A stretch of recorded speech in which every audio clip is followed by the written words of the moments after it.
আসসালামু আলাইকুম বন্ধুরা, সকলকে জানাচ্ছি বৃষ্টির শুভেচ্ছা। অসময় বৃষ্টি হচ্ছে আর এই বৃষ্টি মাথায় মসজিদে যাচ্ছি আর আপনাদের সাথে কিছু কথা বলার জন্য চলে আসলাম ফেসবুকের বিষয় নিয়ে। আপনারা ফেসবুকে যদি রিচ ঠিক রাখতে চান তাহলে অন্যের ভিডিও বেশি বেশি করে দেখা এবং অন্যের প্রোফাইলে বেশি বেশি করে ঘোরা, এই অভ্যাসটা গড়ে তুলুন। আর যদি এঙ্গেজমেন্ট ঠিক রাখতে চান তাহলে অন্যের ভিডিও বেশি বেশি করে কমেন্ট করুন এবং অন্যের ভিডিও বেশি বেশি করে দেখুন। তাহলে আপনাদের রিচ এঙ্গেজমেন্ট সবই আল্লাহর রহমতে ঠিক হয়ে যাবে। আর আমরা ফেসবুকে এসে কাজ করতে আমরা একে অপরের সাথে কাঁধে কাঁধ মিলিয়ে কাজ করব ইনশাল্লাহ। প্রচণ্ড বৃষ্টি হচ্ছে আর বাতাস করছে, অনেক দিন বাদ এই বৃষ্টি অসময়, তাই ভাবলাম যে বৃষ্টি মাথায় যখন মসজিদে যাইতেছি একটা ছোট একটা একটা লং ভিডিও বানাই ফেলি। আর বাতাসের কারণে হয়তো অনেক কথা বা সাউন্ডের সমস্যা হতে পারে, বাট তবুও ভিডিওটা করার চেষ্টা করলাম। আশা করি ভিডিওটা ভালো লাগবে। আর রিচ এঙ্গেজমেন্ট অবশ্যই আমাদের দরকার, কেননা রিচ এঙ্গেজমেন্ট যদি ভালো না থাকে তাহলে ফেসবুকে আমরা কাজ করতে পারবো না বা কাজ করে সফলও হতে পারবো না।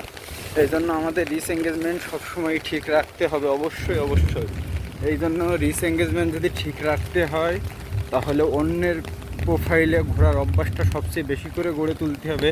অন্যের সাথে সখ্যতা যত বেশি গড়ে তুলতে পারবেন আপনার আইডি বা আপনার প্রোফাইল ততটাই সুন্দর এবং ড্যাশবোর্ডও সবসময় সবুজ থাকবে আশা করি। এটা যদি আপনাদেরকে উৎসাহিত করে তাহলে আমার কথা শুনে যদি আপনারা উৎসাহিত হয়ে অন্যের ভিডিও দেখেন, এক সপ্তাহ দেখে দেখুন, আপনার অনেক উপকারে আসবে। আরও যদি অন্যের ভিডিওতে যে কমেন্ট করতে পারেন তাহলে আপনাদের ফলোয়ারও বাড়বে, নেট ফলোয়ারও বৃদ্ধি পাবে। কেননা মূলত নিজের প্রোফাইলে যতটুকু সময় দেবেন তাছাড়া 4 গুণ সময় যদি অন্যের প্রোফাইলে দেন তাহলে আপনাদের নেট ফলোয়ার বাড়বে, এঙ্গেজমেন্ট বাড়বে, রিচ বাড়বে। এটা 100% গ্যারান্টি আমি বলে দিচ্ছি, কেননা আমার নিজেরও প্রমাণ এটা। এই জন্য আপনাদের বলবো অন্যের ভিডিওর সাথে সখ্যতা বেশি করে গড়ে তুলুন বা অন্যের আইডির সাথে সখ্যতা বেশি করে গড়ে তুলুন। আপনার রিচ এঙ্গেজমেন্ট প্রোফাইল সবসময় সবুজ রাখুন, ড্যাশবোর্ড সবসময় সবুজ রাখুন। ড্যাশবোর্ড আপনার সুন্দর থাকলে আপনার মনটাও ভালো থাকবে। আশা করি ভিডিও টপিকটা বুঝতে পারছেন। আর অবশ্যই অবশ্যই আমার এই ভিডিওটা ভালো লাগলে অন্যের মাঝে লাইক, কমেন্ট এবং শেয়ার করে অন্যের মাঝে ছড়িয়ে দেবেন, অন্যকেও দেখার সৌভাগ্য করে দেবেন ইনশাল্লাহ। আল্লাহ হাফেজ।